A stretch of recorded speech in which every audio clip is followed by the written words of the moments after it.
Krozzy.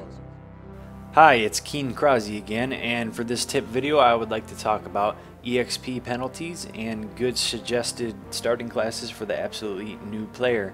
So let's talk about the EXP penalties, and that is by race and by class.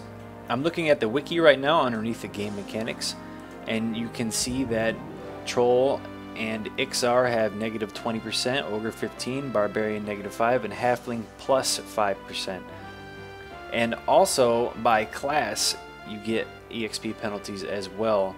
Paladin, Shadow Knight, Ranger, Bard all get negative 40, Monk negative 20, Wizard, Magician, Enchanter, Necromancer negative 10, Rogue plus 9, and Warrior plus 10.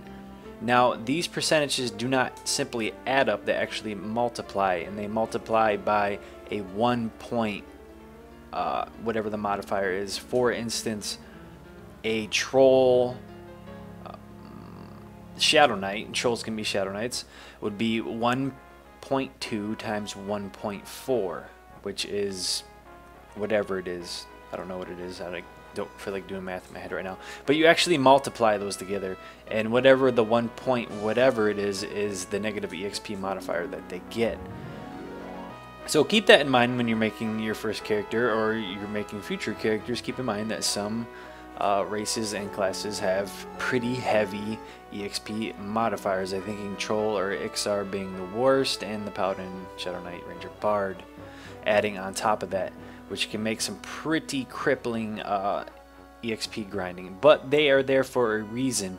For example, the Trolls have a regen bonus, and you can look at all the different races on the wiki to see what their bonuses are. And the Paladin, Shadow Knight, Ranger, Bard being hybrid-y classes, which can do a little bit of everything, so they get a big EXP penalty for that.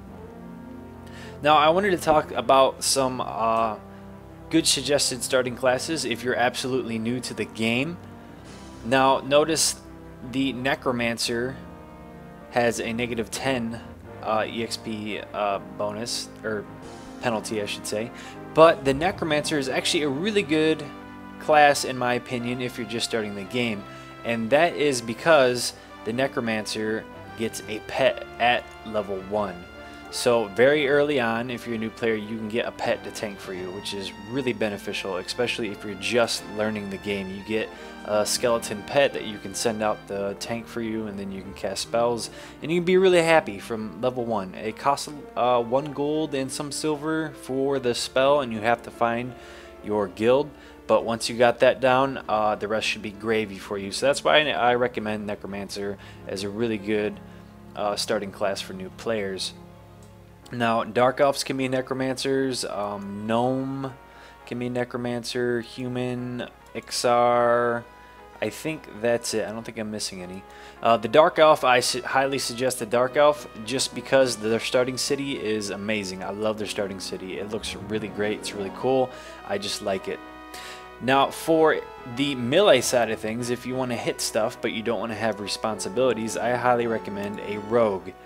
Rogues are very straightforward to play. They get some really cool abilities as they level up, and by level 16 they start to become a DPS powerhouse. And what I mean by that is that they can do a lot of damage per second. They get backstab, they get double attack, and they get dual wield or dowel wield, however you wish to say it. So a lot of races can be rogue. Barbarians, dark elves, dwarfs, gnomes, half elves, halflings, humans, what else? Yeah, they can all be rogues. So it's really flexible. You can pick whatever race you want to go with, and you don't have to worry about the responsibility of tanking if you're new to the game. So that's my recommendations, and I will see you in the next tip video.